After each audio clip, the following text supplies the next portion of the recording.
Welcome to Season 4, Episode 43 of They Walk Among Us, a podcast dedicated to UK true crime.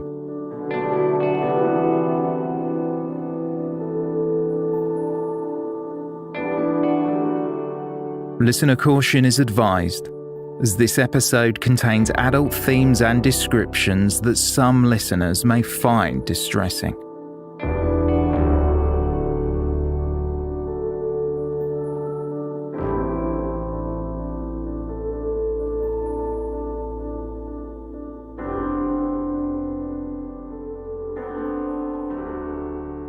There may have been some sort of consensual behaviour at the start of this night's activity, but we say that you can be sure that whatever may have started willingly, there is no way that Natalie either consented to or was able to consent to what John Broadhurst did to her after that, leading to her untimely, unseemly, and tragic death.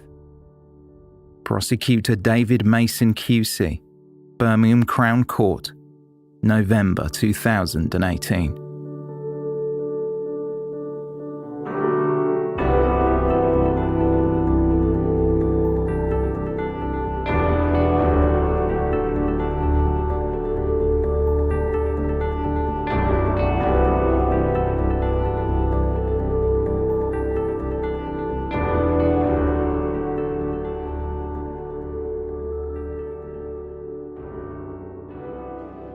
A week before Christmas 2016, at 9:24 a.m. on the morning of Sunday, December 18th, the emergency services were alerted to an address on Kenrose Mill in Kinver, a village in Staffordshire. Paramedics from the West Midlands Ambulance Service arrived at the scene and found a young woman in cardiac arrest. Mother of one 26-year-old Natalie Connolly was found unresponsive. Although paramedics did what they could, Natalie was pronounced dead at the scene. A flood of comments were posted on Facebook, describing a young woman who was clearly well loved and dearly missed. A friend posted, "They say they take the best. Fly high up there, angel." Natalie's mother also wrote, "My heart, my life, my soul." Flowers and tributes were left outside the home in Kinver. One read, "To Mummy, miss you so much."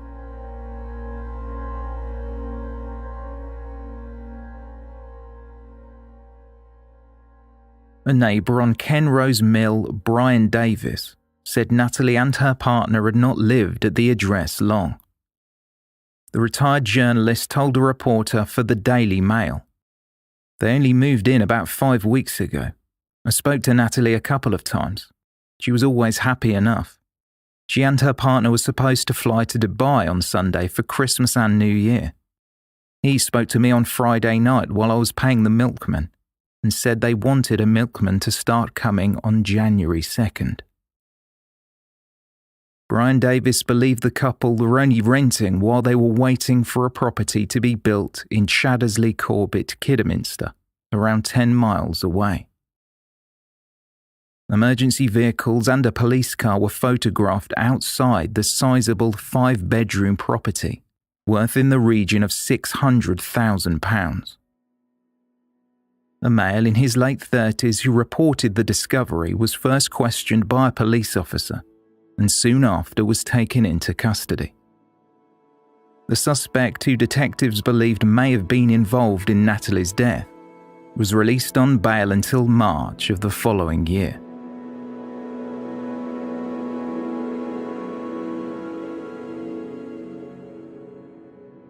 After scene of crime officers cordoned off the address and began their investigation, an initial post-mortem was undertaken on Natalie's body.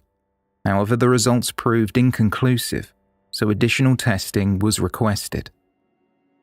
Natalie Connolly's death was being treated as suspicious.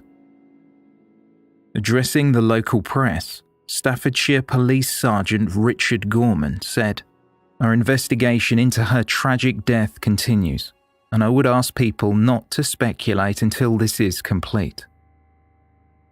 the public were urged to contact Crime Stoppers if they had any information, with Sergeant Gorman stressing, "No personal details are taken, information cannot be traced or recorded, and you will not go to court."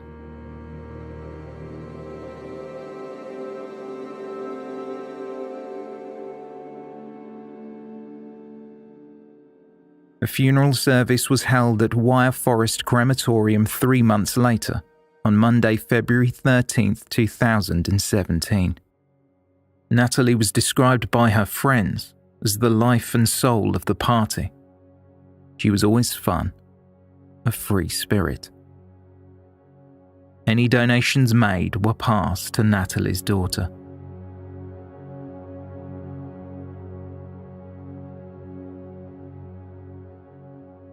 Almost a year to the day after Natalie Connolly was found dead, a development in the case came when someone was charged with her murder. The suspect was identified as 39-year-old John Broadhurst, who then lived 3.5 miles south on Blake's Hall Farm in Wolverley near Kidderminster.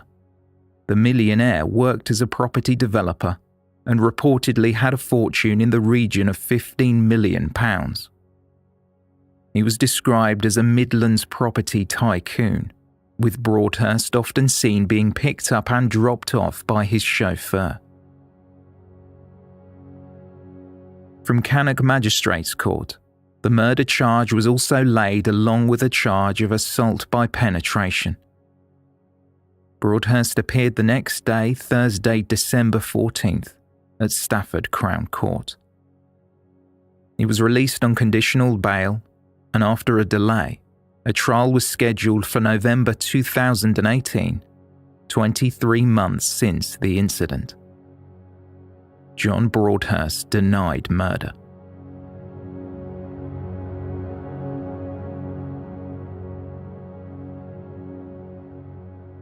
There were few details in the press. The circumstances of Natalie Connolly's death remained a mystery to the public until the trial. There was only one account of what happened on that night, and that came from John Broadhurst. As Natalie Connolly was dead, she could not put forward her side of the story and dispute the arguments made by Broadhurst and his legal team. Broadhurst claimed that following a day and night of partying, he woke up after 9 a.m. He found Natalie unresponsive at the bottom of the stairs, so he called the emergency services. A portion of the transcript of that call read, "I think she's probably dead. I woke up this morning, went downstairs. We had been drinking." Broadhurst repeated the words, "Oh my God," as he tried to perform CPR. He told police in a subsequent interview that Natalie seemed okay before he retired to bed around 3 a.m. From the outside in, it seemed the 26-year-old receptionist was in a loving relationship with a man 13 years her senior. Natalie's twin sister would label Broadhurst as smitten. The two had met after being introduced by Natalie's father at the Wagon and Horses pub in Bewdley. They began seeing each other around the middle of 2016, with the pair often attending business meetings throughout not just England, but the UK. Broadhurst's then fiancée was pregnant with his second child. They kept their relationship a secret for a time, before he broke off the engagement to the mother of his children.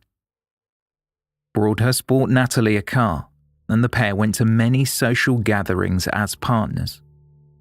She told her mother that she was working as his personal assistant. There were periods in her life when Natalie struggled to make ends meet. However, things seemed to be improving. They got to know each other's children, and there seemed to be no cause for concern.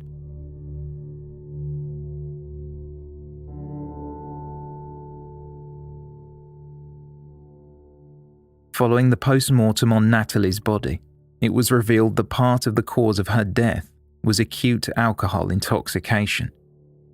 Traces of drugs were found in her system: cocaine, amphetamines and poppers. and her blood alcohol level was more than 5 times the drink-drive limit. Based on the comments made by people that knew them, the couple were in love. However, and more ominously, acute alcohol intoxication wasn't the only cause. This was combined with blunt force injuries. A prosecutor would later say that Natalie had been left in a, quote, dreadful state.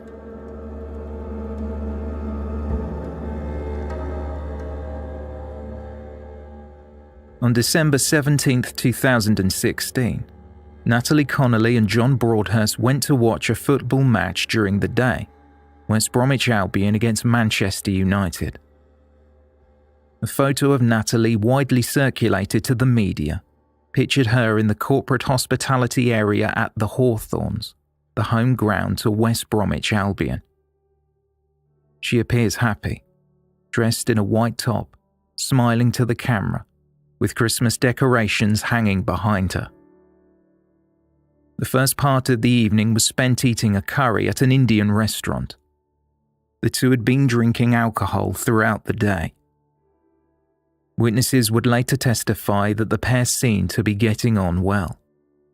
From there, they were picked up by Broadhurst's chauffeur and dropped off at the address on Kenrose Mill in Kinver. The driver subsequently returned to the property around 11:20 p.m.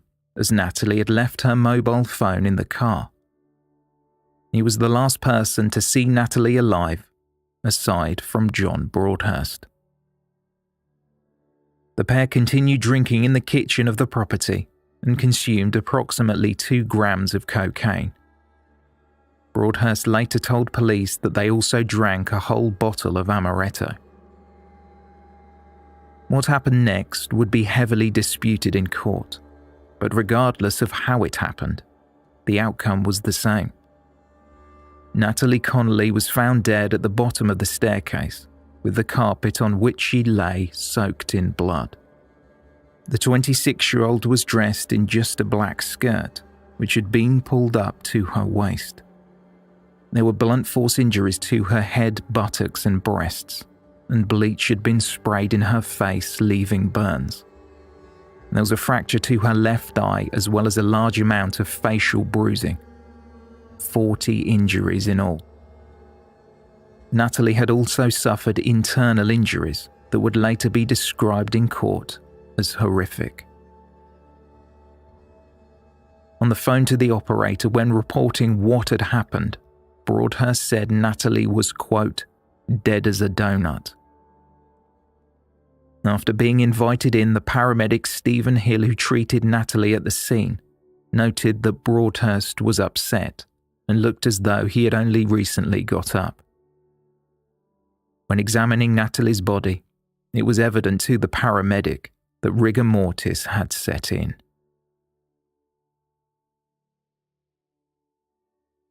The trial, which was expected to last a month and a half, began at Birmingham Crown Court. After warning the jurors that the evidence they would be hearing was upsetting, in his opening remarks, David Mason QC said, "This case involves the tragic death of Natalie Connolly, who died in what you will almost certainly come to conclude were extremely unusual circumstances. She died virtually naked. She died on her own after she had been left there by a man who said and still says that he loved her." In the account put forward by father of 3 John Broadhurst, he claimed that the couple occasionally practiced BDSM. Natalie called him the boss. After the two allegedly engaged in the activity that night, some of which Broadhurst said he was uncomfortable with, Natalie was left at the bottom of the stairs with a head injury. She felt woozy. Broadhurst claimed that when he tried to lift her up, she hit her head on the door. There was also blood on her nose.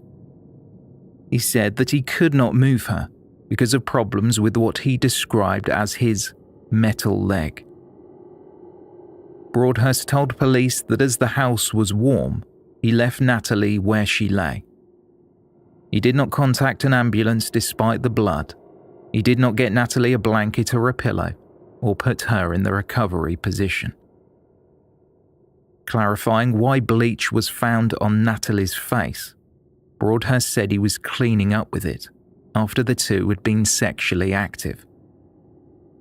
He reportedly told police in an interview, "I got a towel and some spray, some bleach sort of spray to get the blood off the banister and off the door, and I wiped her face as I sprayed.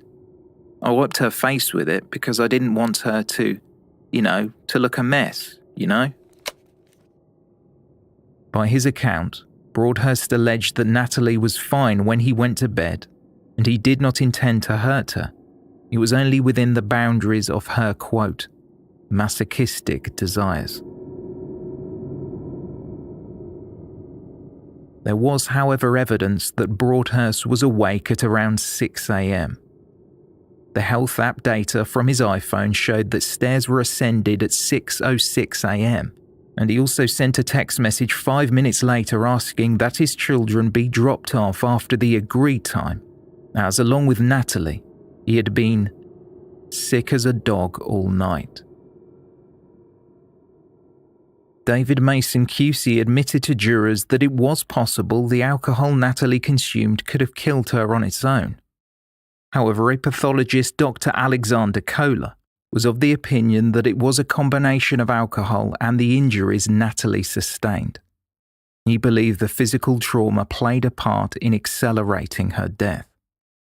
The prosecutor expanded on Broadhurst's claim that during what was labelled consensual activity, Natalie was struck numerous times by Broadhurst, not only with his fists, but also objects. The severe internal injuries she received were caused by a bottle of carpet cleaner. The bleach found on her face, it was alleged by the prosecutor, was used to clean up a murder scene. The attack, the Crown argued, was in retaliation to Natalie having contact with several ex-partners through the social media platform Snapchat.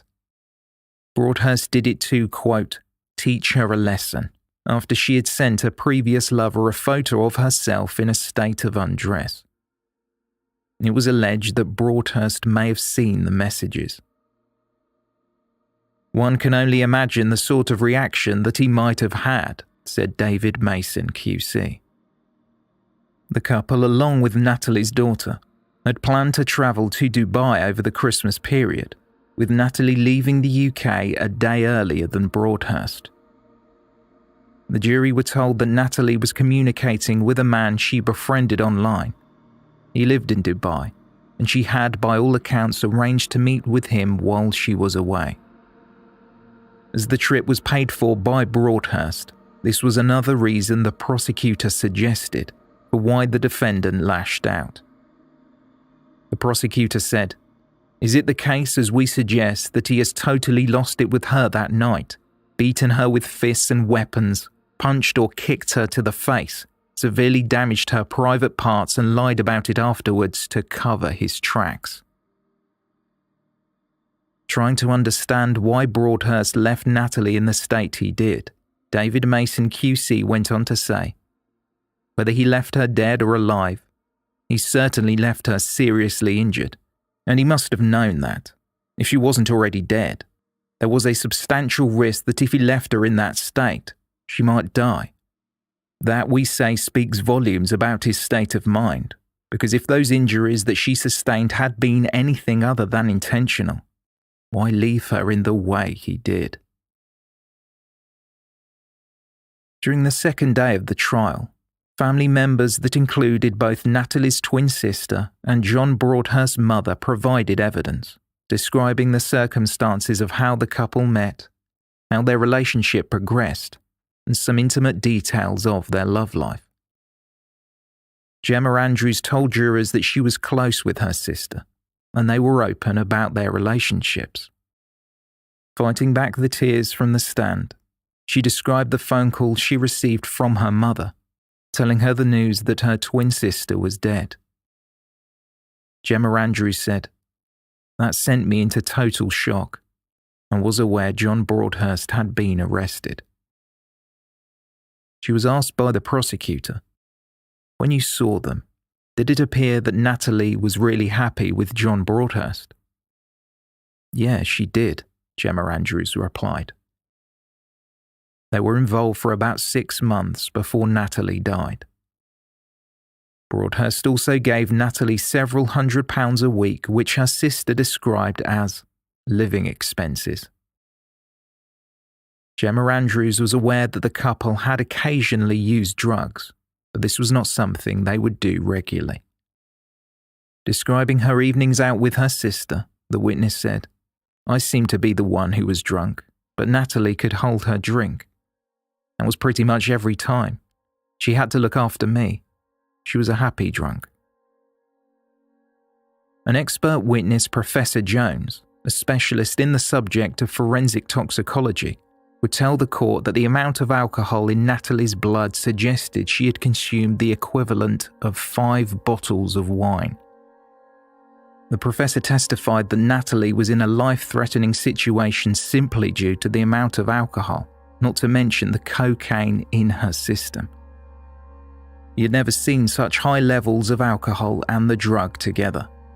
While this was a considerable piece of testimony, it quickly became apparent that while Broadhurst had also been drinking that day, he was far less intoxicated than Natalie, a fact confirmed through his interview with police. Broadhurst was more able to make rational choices and had far more control over the situation. Gemma Andrews later learned that during his romantic engagements with her sister, Broadhurst struck Natalie's backside with a belt and grabbed her arms. Gemma was shown the marks. Asked if Natalie had ever admitted that she liked what the prosecutor called rough sex, Gemma Andrews replied, "Yes." In a statement read to the court, David Mason QC told the jury that Natalie had been to see her mother around 2 weeks before her death to exchange Christmas presents. She noticed the bruises on Natalie's arms, and her daughter admitted that they were from a belt after a sexual encounter with John Broadhurst. Referencing the main character in 50 Shades of Grey, an erotic novel that helped bring BDSM into the mainstream, Natalie's mother said, "Who does he think he is? Christian Grey?" The pair later spoke on the phone the day before Natalie died, and she told her mother how excited she was to be spending time with Broadhurst in the executive box at the Hawthorns.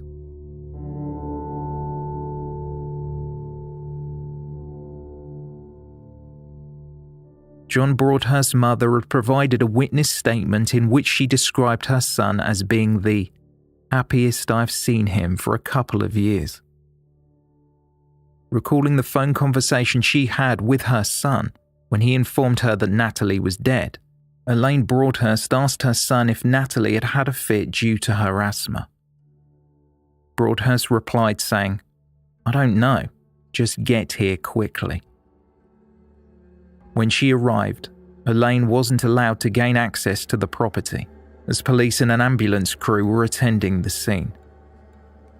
Speaking to her son through an open window in the living room, Broadhurst told his mother, "Please tell me this is a dream. How much more have I got to put up with?"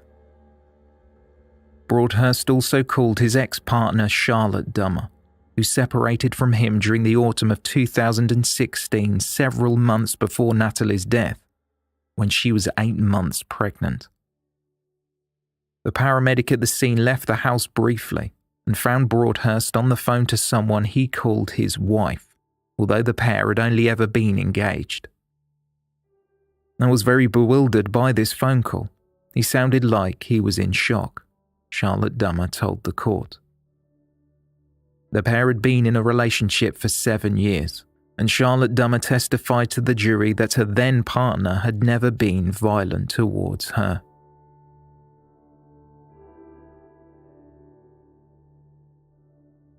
While some friends and family members saw a happy couple, one of Natalie's friends saw a different side of the relationship. Katie Parker, who described Natalie as a bubbly, loving person and had known her for the last 14 years, said there was a change in her friend when she began seeing John Broadhurst. They'd been shopping together a few weeks before Natalie died. I asked her how she was, and she said life was hard, Katie Parker testified. Before I could ask what she meant, the phone rang. It was John Broadhurst.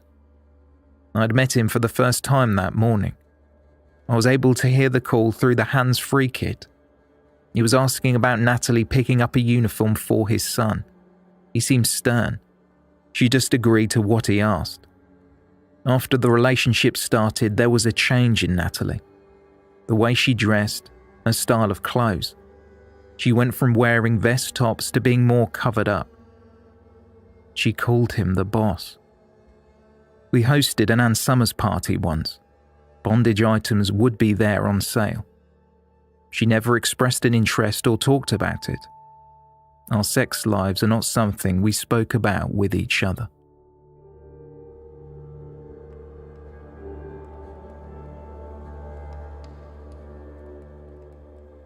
Another friend of Natalie's, Stephen Lambert, who had known her for around 6 years, remembered the last time he saw Natalie was on December 12th. She spoke about how Broadhurst had purchased her a car, a Volkswagen Golf, a vehicle that would be pictured next to the emergency vehicles in most articles that initially reported the incident. Stephen Lambert recalled Natalie being clothed in what he described as a jumper dress when he last saw her. She looked very sheepish and pulled down the dress, and on both sides of her neck were dark black and blue bruises. They were being hidden, Lambert testified. Natalie told her friend they were strangulation marks. Damien Civitar, a friend to Broadhurst, was at a football match the couple attended on the afternoon of Saturday, December 17, 2016. Civitar described the couple as being like teenagers in love. He also testified that Broadhurst had mentioned in their conversation that he had beaten and choked Natalie while they were having sex.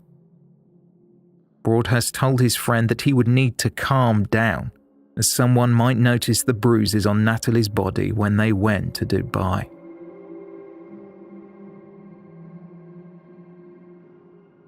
The paramedic who attended the scene, Stephen Hill, also took the stand. He informed the court that after arriving at the property on Kenrose Mill, he asked Broadhurst Natalie's date of birth. Broadhurst said he didn't know.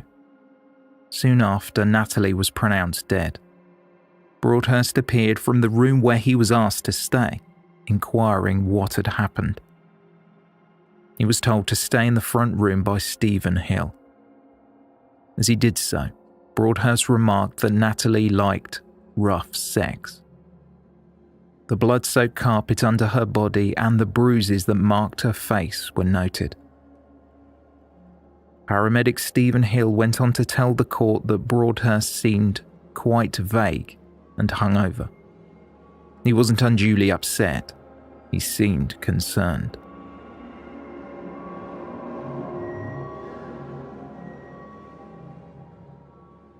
As the defense argued its case, an expert witness, a toxicologist, Stephen Morley, had analysed the levels of alcohol and cocaine in Natalie Connolly's system.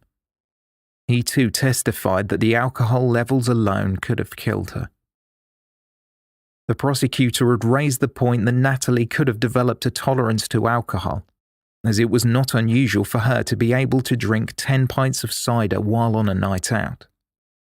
However, Stephen Vullo QC, acting for the defense, listed Natalie's medical history as she had been admitted to hospital on several occasions for both alcohol intoxication and during 2013 for falling down the stairs while drunk. Doctors' notes made in 2015 showed that Natalie had admitted she was drinking too much, confessing at the time she was unhappy. After examining the alcohol evidence, the topic then turned to Natalie's injuries. Her wounds, both external, made with Broadhurst's fists and a shoe, and internal, caused by a bottle of carpet cleaner. Dr. Nicholas Morris told jurors at Birmingham Crown Court that he could find no evidence that the bottle had been used against the victim's will. He was puzzled why a woman of her age had died so quickly. During his testimony, Dr. Morris told the court that he would have used surgery to treat a patient if they exhibited the same injuries as Natalie Connolly. I would have got straight into theatre and placed her under anaesthetic with the luxury of working in a hospital, he said. Professor Janesh Gupta, an experienced gynecologist, listed the internal injuries Natalie suffered caused by the sharp edge of a plastic object. During an interview with police, John Broadhurst claimed that the bottle of carpet cleaner broke and he was unable to retrieve the pieces. Professor Gupta agreed with Dr. Nicholas Morris that surgery would have been required, as he believed that sutures would be needed to stop the bleeding. The professor was unable to say how much blood was lost, as the carpet had absorbed the fluid and stopped it from spreading.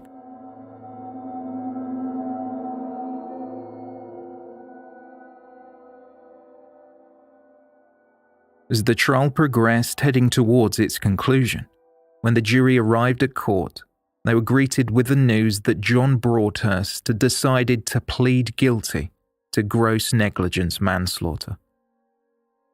He admitted that he failed in his duty of care to contact the emergency services, instead leaving Natalie at the foot of the stairs. It was said the risk of death due to Natalie's condition would have been obvious. The Crown accepted John Broadhurst's plea.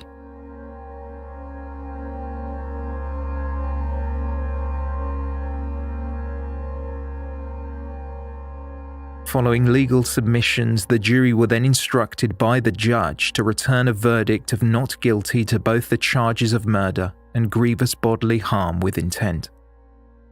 The prosecution offered no evidence on a charge of assault by penetration, which had not been before the jury. The judge, Mr. Justice Julian Knowles, thanked the jury for being exceptionally attentive and told Broadhurst that, "You have pleaded guilty to manslaughter. Whilst it is not a charge of murder, it is nonetheless an exceptionally serious offence. All sentencing options remain open. You should be prepared for a custodial sentence of some length."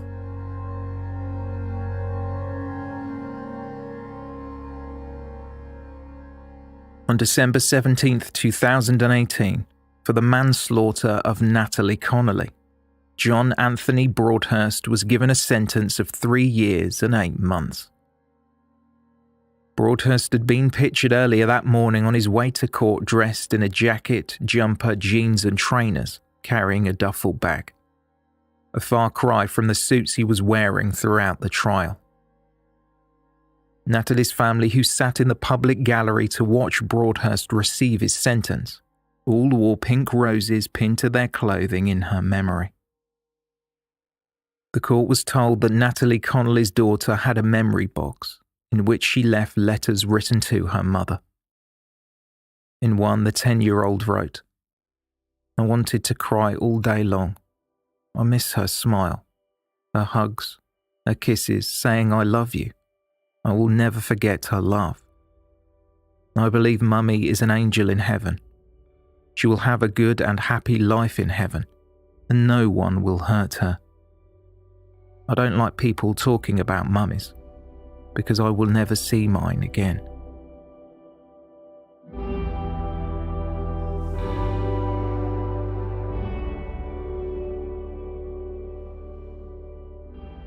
David Mason QC told the court at the time that Natalie's family had been consulted and were entirely content with the view that the prosecution had taken. Although Broadhurst was drunk, the prosecutor did not believe that the defendant could not understand that Natalie's life hung in the balance. He showed a blatant disregard for her welfare. Before the judge had decided on Broadhurst's sentence, he was told by counsel for the defence, Stephen Vullo QC, that this was not just a case about sex. They fell in love with each other and they set up a home together. This is a case about negligence and somebody losing a loved one, he said.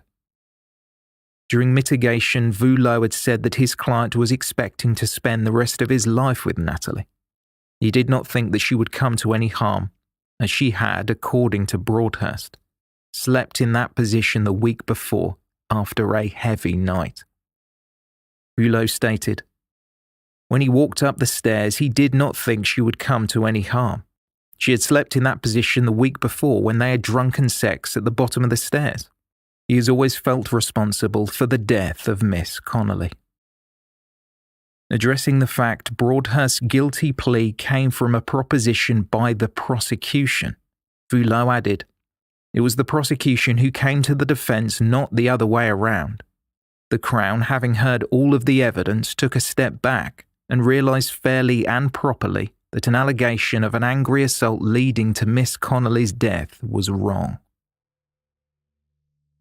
Handing down his sentence, Mr. Justice Knowles first looked at the evidence presented. To John Broadhurst he said, "I cannot be sure that Natalie was not capable in fact of consenting, notwithstanding her extreme intoxication, and I will proceed on the basis that she did indicate her consent to being beaten by you with a shoe and with your hand.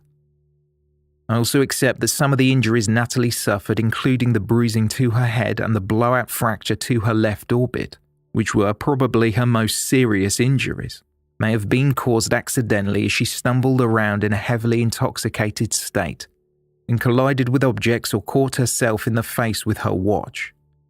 I do not hold you responsible for those. However, as I have said, I am satisfied so that I am sure that you caused the bulk of the injuries to Natalie's breasts and her bottom and lower back.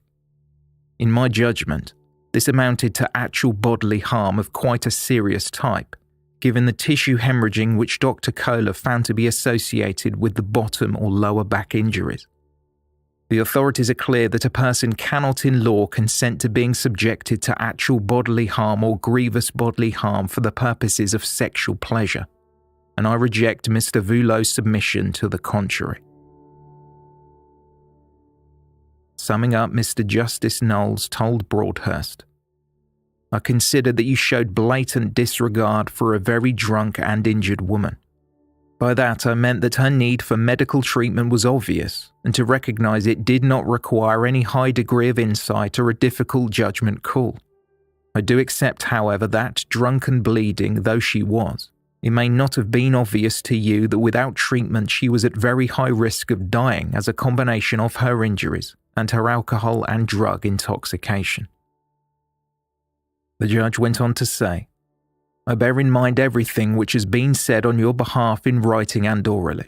I give you full credit of 1/3 discount for your plea of guilty, and I treat you as a man of good character, and you only have one unrelated previous conviction.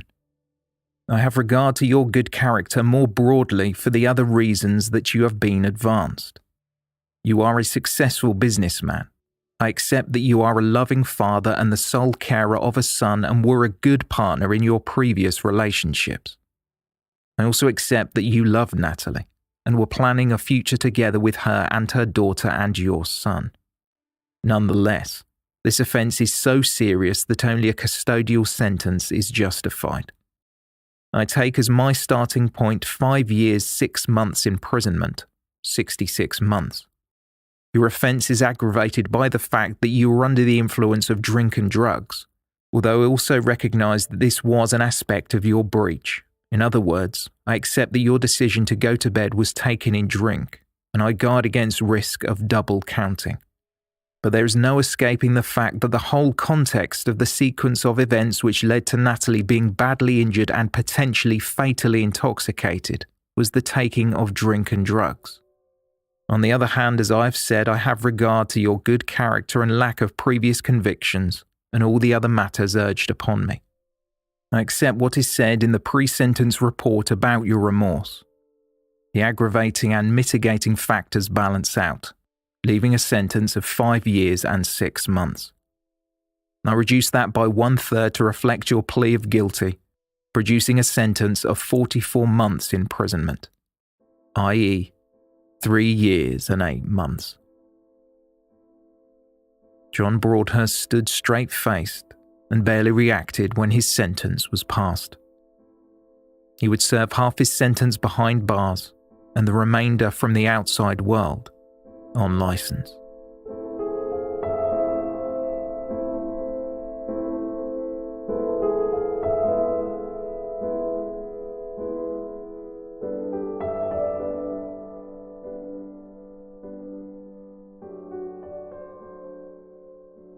After the verdict, Natalie's family labelled Broadhurst a callous, disrespectful person who had never publicly apologised or shown any remorse for his actions. They believed that if Broadhurst had acted sooner, Natalie might very well be alive. In a statement from the family, they said their lives were changed forever. Speaking of a child who was now left without a mother, part of the statement read, "Natalie was a loving and caring daughter, granddaughter and sister, but above all, she was a loving mother to her 10-year-old daughter, who now has to grow up without her mummy by her side, through all those significant times in a young girl's life."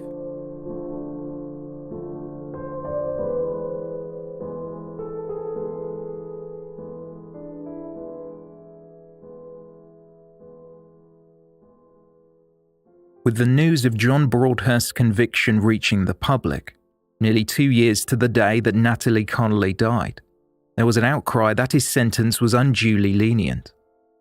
Broadhurst would likely be eligible for release on licence in August 2020. Shortly before Christmas 2018, MP Harriet Harman, former Solicitor General, was appalled by the judge's decision to hand Broadhurst 44 months for the crime and took to Twitter to vent her frustrations along with thousands of other users of the social media platform. In one tweet, Harman wrote, "I've asked Attorney General to examine this file and consider whether it's right to refer to the Court of Appeal as an unduly lenient sentence." In what she called the 50 Shades of Grey defence, referencing the erotic novel of the same name, Harman was frustrated because the victim had been permanently silenced, unable to speak her truth. The MP was later interviewed by a journalist from the Independent newspaper, saying, "This is a very ominous development. We stopped men getting away with murder by blaming their wife's infidelity, and now we've got a new version of male justification for homicide. When a woman is dead, she can't speak for herself. Any man charged with killing a current or former partner or prostitute could simply say she wanted it." Under the unduly lenient sentence scheme, any member of the public can make a request for the Attorney General to look at a sentence if they feel it's too low. They don't have to be involved in the case, and if the Attorney General agrees, they must refer the application to the Court of Appeal within 28 days of the sentence being passed. Natalie Connolly's father was interviewed by BBC West Midlands Radio and spoke about the sentence Broadhurst received. He said, "It's disgraceful, basically, to say you can be out in 22 months for doing what he did to my daughter. We can't believe it. The way he left her at the bottom of the stairs, no dignity, no well-being, was disgraceful. The way he disregarded her, never phoned any emergency services, basically left her to die. We have to come to terms with what happened to her, through the court system." In the new year, a month after the trial, the Attorney General Geoffrey Cox had reviewed the decision made by Mr. Justice Knowles. In the response, which Harriet Harman posted on Twitter, the Attorney General first wrote of his sympathies and explained that several referrals had been made to his office, one of which was from Natalie's family. Geoffrey Cox requested copies of all the paperwork in relation to the sentence. When the Attorney General had first heard of the crime and its respective sentence of 44 months, he also believed there may have been an error. Upon reviewing the evidence submitted, it was clear the CPS did initially pursue charges of murder and assault by penetration, However, after all the evidence had been presented in court, the prosecution team were concerned that the jury may not return a guilty verdict. Subsequently, a meeting was held between the police, CPS, the prosecuting counsel, and Natalie's family. They all agreed that if John Broadhurst submitted a guilty plea to gross negligence manslaughter, then that plea would be accepted, but the murder charge dismissed. Upon reviewing whether the sentence was too lenient, the Attorney General had asked himself if the judge made a severe error and passed a sentence no reasonable judge would apply in those circumstances. Geoffrey Cox concluded that the judge approached the sentencing in the correct way. He wrote, "I have concluded that the sentence was not outside the range of sentences that were reasonably available to the judge. I do not believe that I can properly argue that the judge fell into gross error when imposing the sentence. It would therefore not be right for me to refer the sentence to the Court of Appeal." Harriet Harman tweeted that she was bitterly disappointed by the decision, saying the practice of placing the blame on female victims needs to stop. In an opinion piece for the Huffington Post, she wrote, "Men are now getting away with murder literally by using the rough sex defense."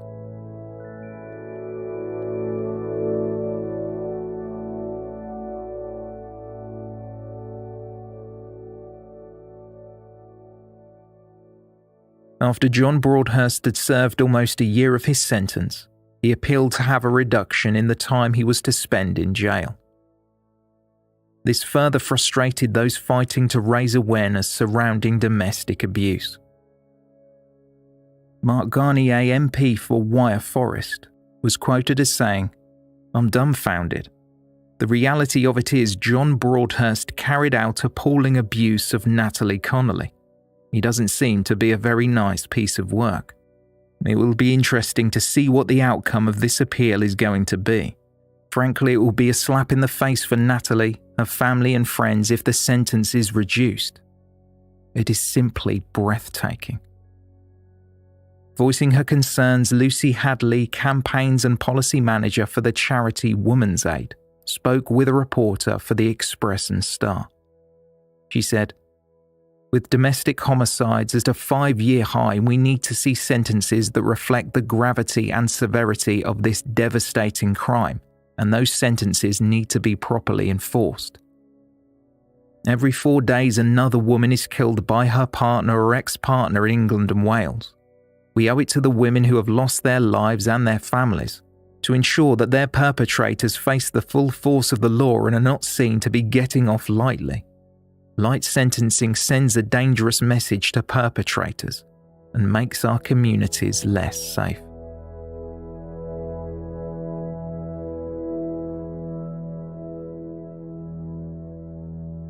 During the middle of November 2019, John Broadhurst was told that his application to have his sentence reduced had been rejected. He claimed it was manifestly excessive. In their ruling, the 3 appeal judges, Mr. Justice Warby, Judge Sarah Monroe QC and Lord Justice Holroyd, made it clear that the judge did not err when assessing Natalie Connolly's need for medical attention arose because of the actions taken by the appellant.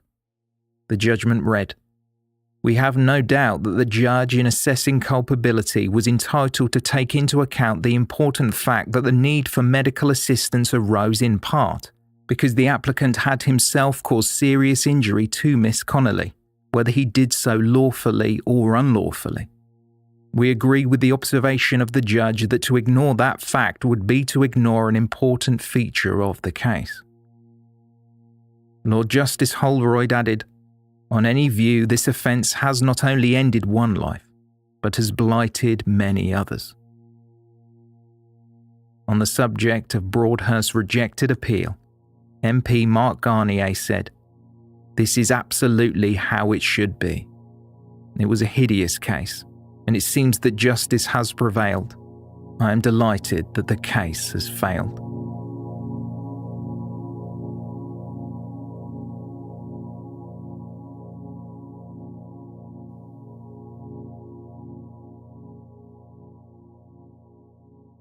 So where are we now? Following the verdict and sentencing, a group of campaigners came together under the name We Can't Consent to This and sought to make amendments to the Domestic Abuse Bill to ensure that murder charges are brought against anyone who kills an individual during sexual intercourse. The proposition would mean that a prosecutor had to seek the agreement from the Director of Public Prosecutions if a charge of manslaughter alone was to be pursued. The founder of We Can't Consent to This, Fiona McKenzie, said the defence was being used more frequently in both murder and assault cases. The law as it stands means that a person could be charged with manslaughter, not murder. There needs to be proof of an intention to kill a person or to cause them grievous bodily harm. Along with support from MPs Harriet Harman and Mark Garnier, the group hoped this change in the law would reduce intimate partner violence. When interviewed by a reporter for the BBC, Garnier said, "We were worried that the prosecuting barrister didn't show a significant amount of nerve or braveness in terms of prosecuting the full case of murder. We want to make sure that administrative change within the law is done, so that this can't happen again, so that someone like Natalie's killer is not let off with a lesser charge." However, there were some barristers who believed that the proposed change to the Domestic Abuse Bill should not be taken lightly or a decision made hastily, at least until a wide-ranging debate surrounding the implications were undertaken. Some opposed the change altogether. Miles Jackman, who has been described as Britain's leading obscenity lawyer and professes to specialise in sexual liberties, argued that the change would intrude into a person's freedom and human rights.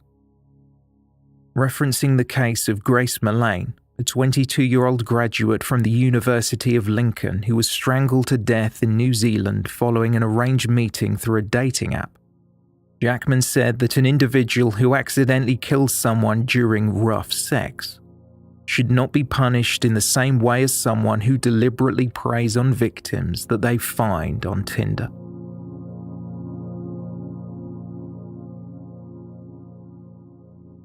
In an opinion piece writing for The Guardian, journalist Barbara Ellen addressed the so-called rough sex defence and Natalie Connolly's death.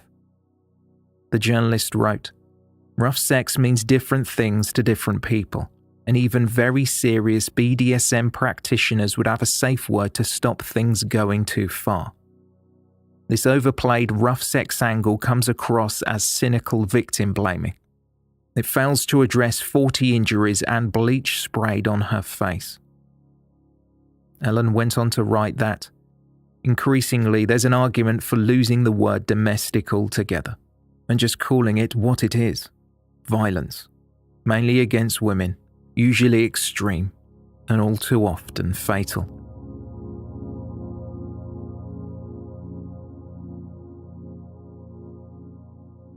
Campaigners continue to push for change, with a website, wecan'tconsenttothis.uk, being set up that provides the public with a method through which they can easily petition their MPs to end the so-called rough sex defence.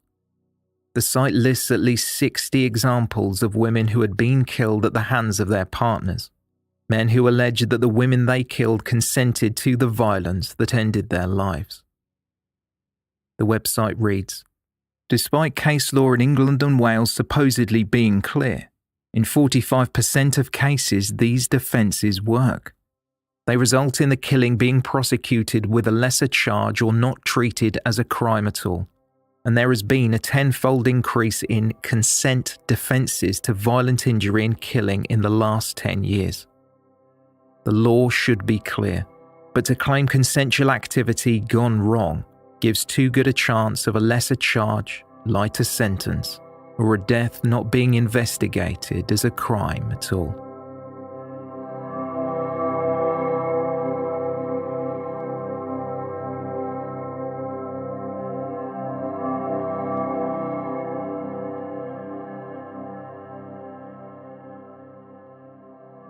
Thank you for listening. A special thank you goes out to our new Patreon producer Nigel Gibson, and everyone who supports us through Patreon.